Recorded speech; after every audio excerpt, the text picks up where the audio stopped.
Dr. Meenakshi in because a couple of things that Ali has said may be in the larger scenario seem to be a little bit problematic as we move forward, as nations move forward. And the reason I say that is, and I come back to the title of this discussion itself, Ali, and I'll bring you in after I bring Dr. Meenakshi in, because when we talk of decolonization, it is a fact that Jinnah was, of course, and we look back and we read, as we know more and more about the history of himself that he hid from the world, including the fact that he knew he was going to die in 8 months' time of tuberculosis. But the fact he was not really a theologian. He was a politician.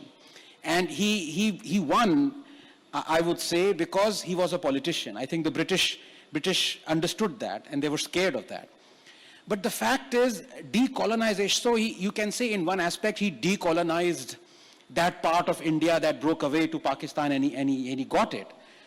But was he able to decolonize the Pakistanis, I'm talking of the last 70 years, from the fact that they have been colonized by religious fanaticism, if you can say it, because what Ali says is true only to the extent that it was the process, Ali, was, I put to you, was irreversible. I mean, when Zia brought in the Hudud ordinances, Pakistan was already quite advanced. It was already 30 years down, so you can say nations are advancing, they're becoming more civilized.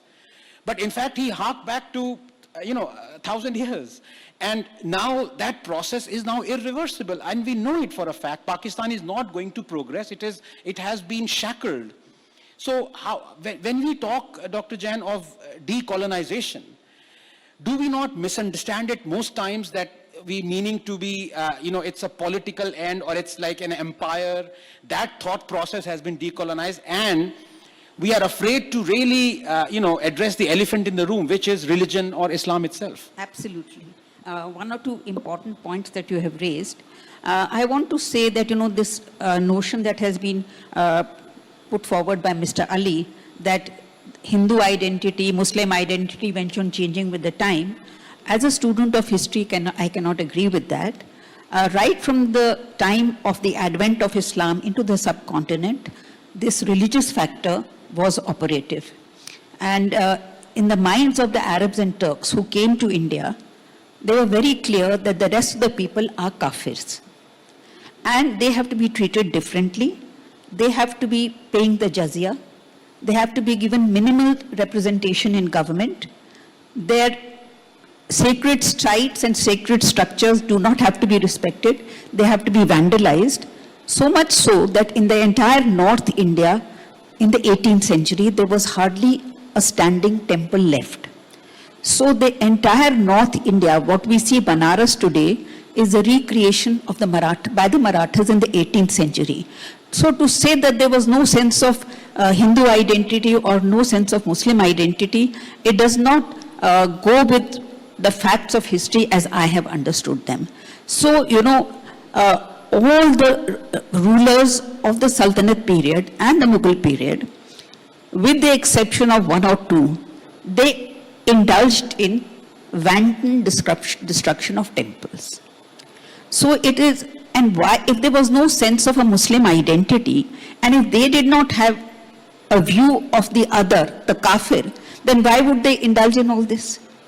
And second point that I want to make is that when Muslim empire or the Mughal empire was in decline, and there was the rise of the Marathas as a very important political force in North India, the leading ulema of Delhi, Shah Wali Ullah, he was frightened at the prospect of a non-Muslim power in Delhi, and he actually wrote 7 letters to the Afghan ruler Ahmad Shah Abdali, and those letters have survived. And he said that if you do not come, then your brethren, there will be you will not hear the call of Azan. So you please come to defend the faith. So this idea of the faith, it was always present in the mind of the people. And to say that it was not present, and in the entire period, all the religious and social reform movements that occurred in the Islamic community, they had one advice to give to their followers. And that was that, many of them were converts. So their advice was, kindly give up every practice that you followed before you became Muslim. So no conduct of yours should have any similarity with that of a Hindu. So, the entire medieval period speaks of this. You cannot go to, you cannot observe certain festivals, you cannot dress like this, you cannot. So the entire thing, and just to give one more example, Akbar is hailed as the best example of a Muslim ruler. But not many people know that one of the most important innovations that Akbar did was that in that period, he ordained that Persian will be the language of administration at all levels. So that even the village Patwari had to learn Persian. And how do you learn Persian? Immediately. So he revised the madrasa curriculum so that large number of Hindus can enter the madrasas and learn Persian. So, as mature people, we should recognize that there were certain fault lines that were there in our history from the 7th century onwards. Unfortunately, those fault lines have not disappeared, and in many cases they have accentuated.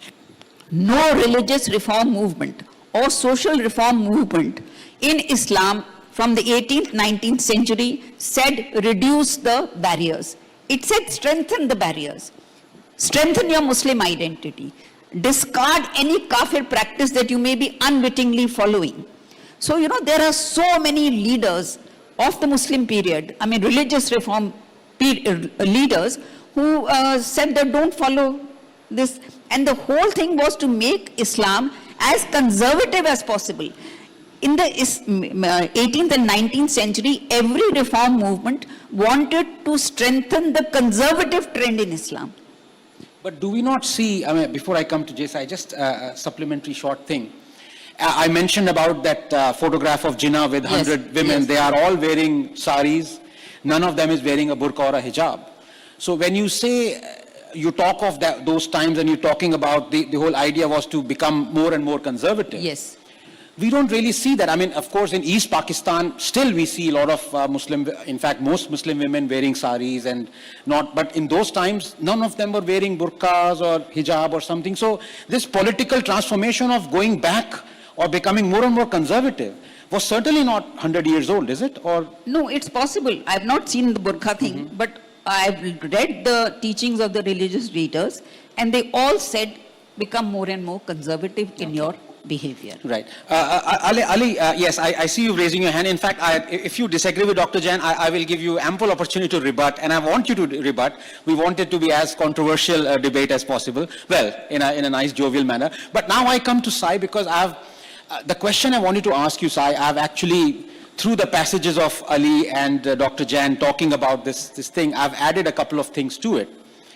And the real crux, the nub of the issue I want to ask you is that, is it not true that being politically correct is the death of being rational and talking about one's own history? So if you are politically correct, you destroy a kind of any project that would be to unshackle or to decolonize. And I say that when we were taking the examples of Jinnah or, his contemporaries. Ambedkar was one contemporary.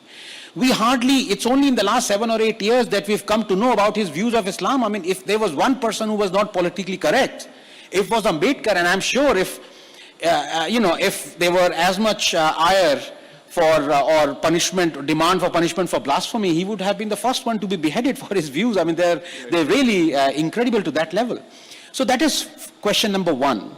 How much do you bemoan this increasing political correctness? Let's not talk about this. This may interfere in the unity or amity of the country. And I really want to bring in our Prime Minister as well, because two of his celebratory tweets over the past 2 months have really irked me. One was his celebrating Saint Xavier, who was the architect of the Goan Inquisition. Where small Hindu women, children, they were butchered and they were Jews. Converted, and Jews, yes.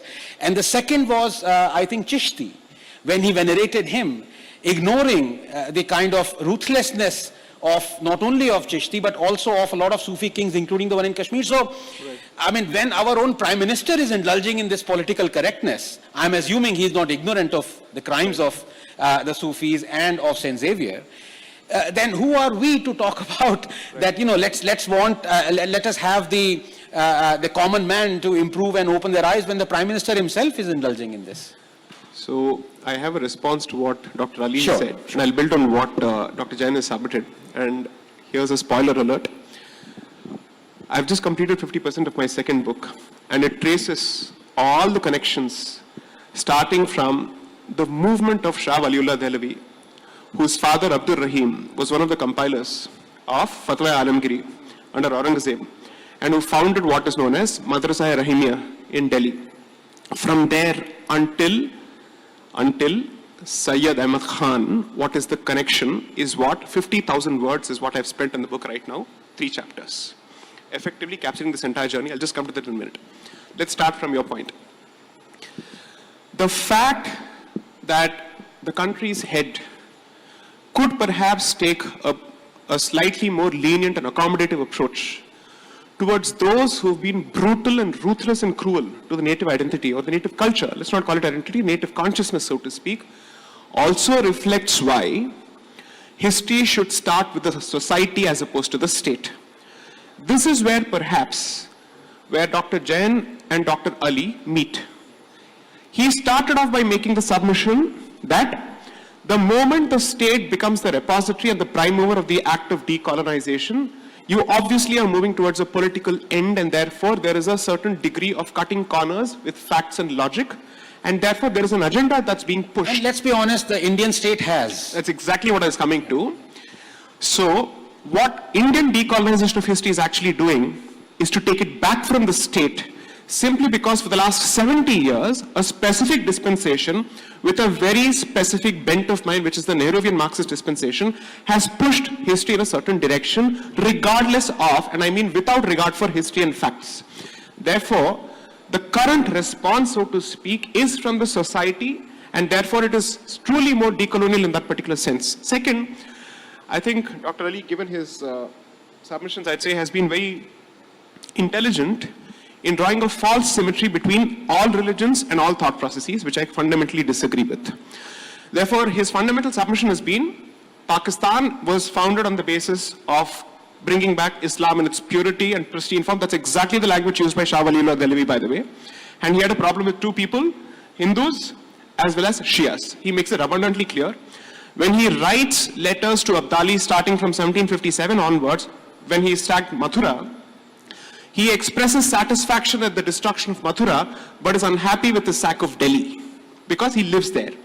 And then once more when he writes in 1759, when the Marathas had almost gone to the northwest, and which is what led ultimately to the 1761 battle, what this gentleman does is identifies Kasbah by Kasbah, the localities where Hindus and Shias live in Delhi, and he writes both to Abdali as well as to Najib-ud-Dawla. Najib-ud-Dawla, he basically says, please collaborate with this gentleman, because all the nobilities of India have failed, which is to say, he writes to the Nizam, he writes to Turkey as usual, he writes to all of these people, none of them respond.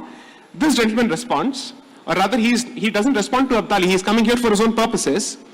He tells Najib-ud-Dawla, please guide the Abdali army to ensure that Muslim areas, and by that the Sunni areas, are not affected, so that we are spared this particular destruction. How